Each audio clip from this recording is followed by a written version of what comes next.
আসসালামু আলাইকুম সবাইকে। আমি মুক্তাসিম আলম খান, বর্তমানে পড়াশোনা করছি বই ট্রিপল ডিপার্টমেন্টে। আজকে আমরা হায়ার ম্যাথ সেকেন্ড পেপার চ্যাপ্টারে জটিল সংখ্যাদের ডি মোভারস থিওরেম নিয়ে আলোচনা করব। ডি মোভারস থিওরেমের দুইটা রেজাল্ট। আমরা প্রথমে রেজাল্ট 1 দেখি।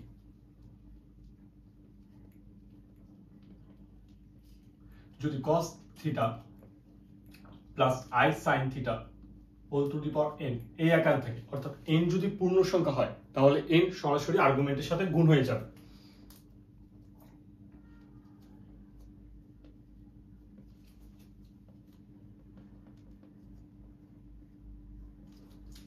এটা হচ্ছে প্রথম রেজাল্ট। এখন রেজাল্ট 2 দেখব।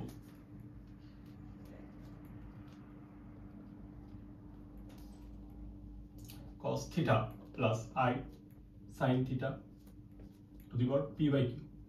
এক্ষেত্রে p বাই q এটা ভগ্নাংশ হলে আমরা সরাসরি p বাই q আর্গুমেন্টের সাথে গুণ করতে পারবো না, কারণ এর দুইটা তিনটা অ্যান্সার থাকতে পারে। যদি আমরা p বাই q সরাসরি আর্গুমেন্টের সাথে গুণ করে দেই তাহলে আমরা সবগুলো অ্যান্সার পাবো না। তো সবগুলো অ্যান্সার পাওয়ার জন্য আমাদেরকে তিনটা স্টেপ ফলো করতে হবে। তো তিনটা স্টেপ কি আসেন সেগুলো দেখি। স্টেপ 1। স্টেপ 1 এ 2n পাই যোগ করতে হবে। 2n পাই কার সাথে যোগ করতে হবে? আর্গুমেন্টের সাথে।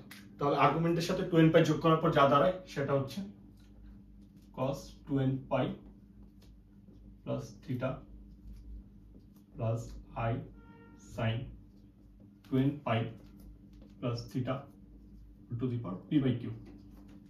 এটা আমাদের স্টেপ 1 গেল। স্টেপ 2 তে এই যে p বাই q আছে এটা সরাসরি আমাদের আর্গুমেন্টের সাথে গুণ করতে হবে।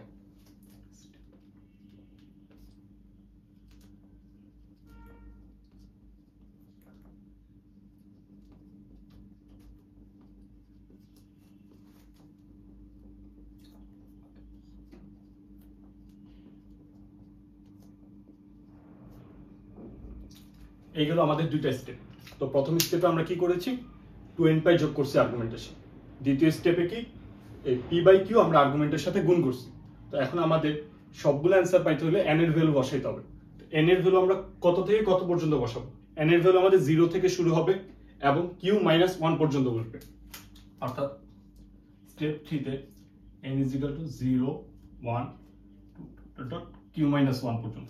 কিউটা হচ্ছে এই কিউটা, এখানে হরে যে সংখ্যাটা থাকবে সেটার এক কম বসাইতে হবে। অর্থাৎ যদি এখানে p বাই q তে q 5 হয় তাহলে আমরা n এর ভ্যালু 0 থেকে 4 পর্যন্ত বসাবো। তো আমরা এখন এটার একটা অ্যাপ্লিকেশন দেখব, তাহলে আমাদের পুরো কনসেপ্টটা আরো ক্লিয়ার হবে।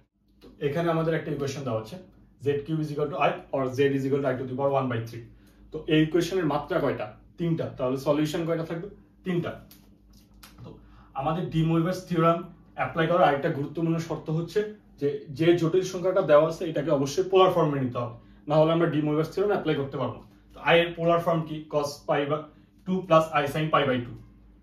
সেটা লিখি আগে, cos π/2 + i sin π/2 whole to the power 1/3। তো আমাদের প্রথম স্টেপটা কি ছিল? যেহেতু এটা পূর্ণ সংখ্যা না তাহলে আমরা সরাসরি এটা আর্গুমেন্টের সাথে গুণ করতে পারবো না। তো আমাদের যে প্রথম স্টেপটা ছিল 2n পাই যোগ করতে হবে। কিসের সাথে? আর্গুমেন্টের সাথে।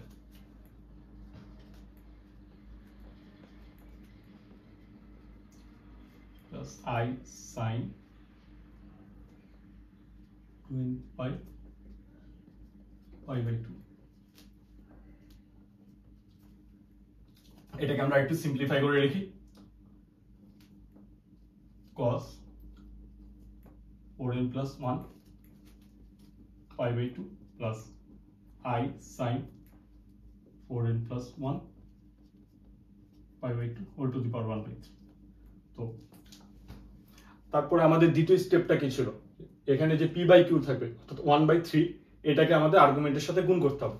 তো আর্গুমেন্টের সাথে গুণ করি, গুণ করলে দাঁড়ায় cos 4n + 1 π/6 plus i sin 4n + 1 π/6।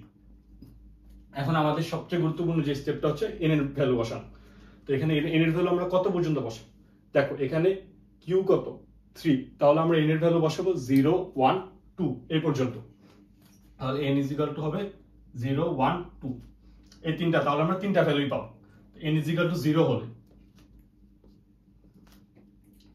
z =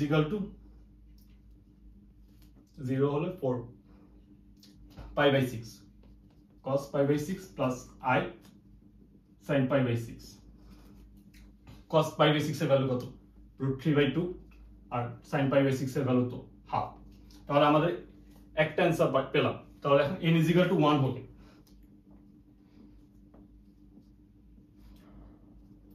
z = cos 5 pi by 6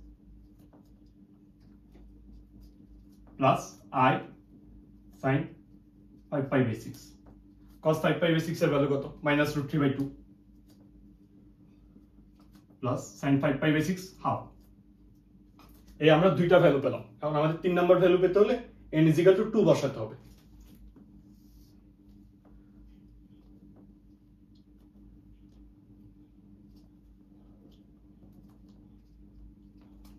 n = 2 হলে z = cos 9 pi by 6